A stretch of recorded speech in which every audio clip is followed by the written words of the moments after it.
మాజీ మంత్రి Seediri అప్పలరాజుకు bail మంజూరైంది. Seediri అప్పలరాజుకు bail మంజూరు చేసింది సోంపేట కోర్టు. అక్రమ కేసులో గత నెల 22న అరెస్ట్ అయ్యారు సీదిరి అప్పలరాజు.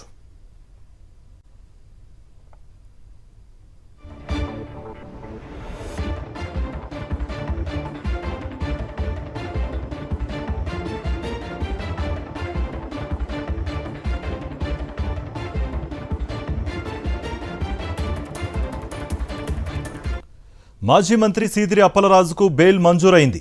సీదిరి అప్పలరాజుకు బెయిల్ మంజూరు చేసింది సోంపేట కోర్టు. అక్రమ కేసులో గత నెల 22న అరెస్ట్ అయ్యారు సీదిరి అప్పలరాజు. మరింత సమాచారం అందించడానికి మా ప్రతినిధి సునీల్ జాయిన్ అవుతున్నారు. సునీల్,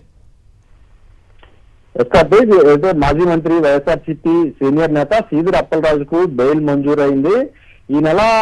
గత నెల 22వ తేదీన అరెస్ట్ అయిన మాజీ మంత్రి సీదిరి అప్పలరాజు తాజాగా బెయిల్ మంజూరు చేస్తూ ఉత్తర్వులు జారీ చేసిన పరిస్థితి. గత నెల 22వ తేదీ నుంచి అక్రమ కేసులో అప్పలరాజు జైల్లో ఉన్నారు. ఈ నేపథ్యంలో తాజాగా బెయిల్ మంజూరు చేయడంతో అప్పలరాజుకు ఊరటనిచ్చిన పరిస్థితి నెలకొంది. ఈ నెల 22 నమోదైన కేసుకు సంబంధించి తర్వాత కోర్టులో రిమాండ్ పంపడం, అప్పటి నుంచి ఆయన జైల్లోనే ఉన్నారు. ఈ నేపథ్యంలోనే అక్రమ కేసుపై గత వైఎస్ఆర్సీపీ నేతలు సీదిరి అప్పలరాజును అక్రమంగా అరెస్ట్ చేశారు.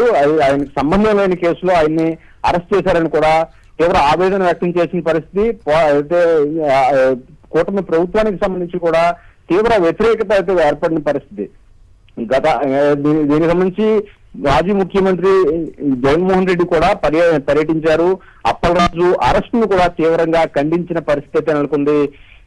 కార్తీక్, గత కొన్ని రోజులుగా ఈ అప్పలరాజు కేసుకు సంబంధించి వాదనలు వినిపించిన అప్పలరాజు తరపున న్యాయవాదులు చివరకు అప్పలరాజుకు బెయిల్ మంజూరు చేసిన న్యాయస్థానం. రైట్ సునీల్.